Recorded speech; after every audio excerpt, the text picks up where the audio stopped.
Hello दोस्तों, good morning. स्वागत है आपका आपके अपने YouTube channel RJ special study में। दोस्तों, आज राष्ट्रीय और अंतर्राष्ट्रीय खबरों में हम देखेंगे प्रधानमंत्री फसल बीमा योजना में सुधार चर्चा में क्यों है।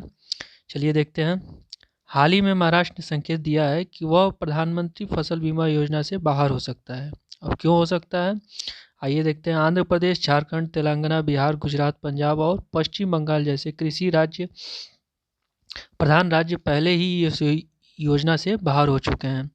प्रधानमंत्री फसल बीमा योजना से संबंधित प्रमुख प्रावधान। वर्ष 2016 में पीएमएफबीवाई को लॉन्च किया गया तथा इसे कृषि और किसान कल्याण मंत्रालय द्वारा प्रशासित किया जा रहा है।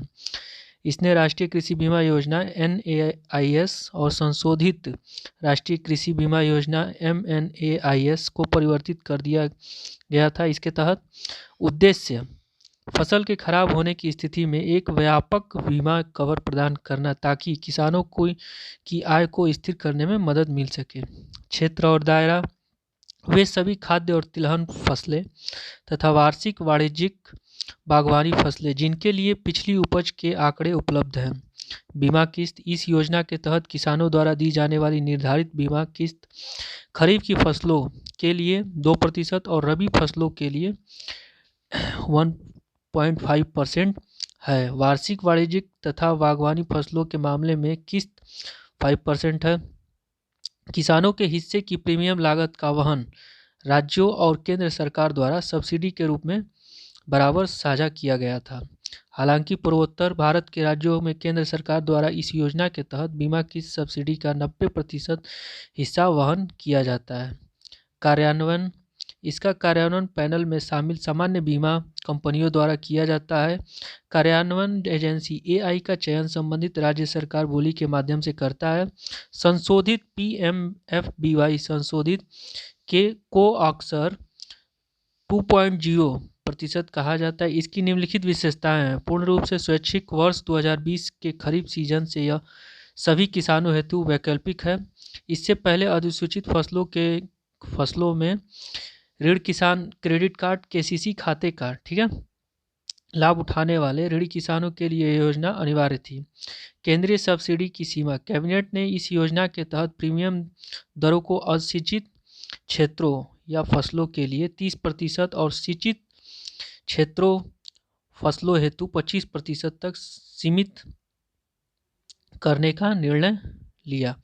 उल्लेखनीय है कि प्रीमियम दरों के आधार पर ही केंद्र सरकार द्वारा 50% सब्सिडी का वहन किया जाता है।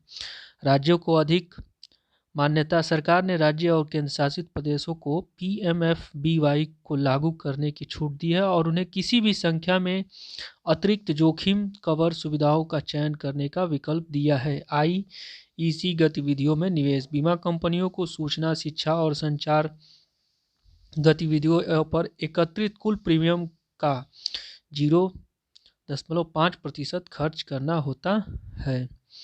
PMFBY से संबंधित मुद्दे, राज्यों की वित्तीय बाधाएं, राज्य सरकार की वित्तीय बाधाएं और सामान्य मौसम के दौरान कम दावा अनुपात इन राज्यों द्वारा योजना को लागू न करने के प्रमुख कारण हैं। राज्य ऐसी स्थिति से निपटने में असमर्थ है जहां कंपनियां किसानों को राज्य और केंद्र से एकत्र किए गए प्रीमियम दर से कम मुआवजा देती हैं। राज्य सरकारें समय पर धनराशि जारी करने में विफल रहीं, जिसके कारण बीमा क्षतिपूर्ति जारी करने में देर हुई है।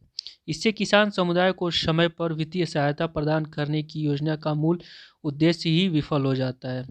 दावा निपटान संबंधी मुद्दे, किसान मुआवजे के स्तर और निपटान में देरी दोनों से असंतुष्ट हैं।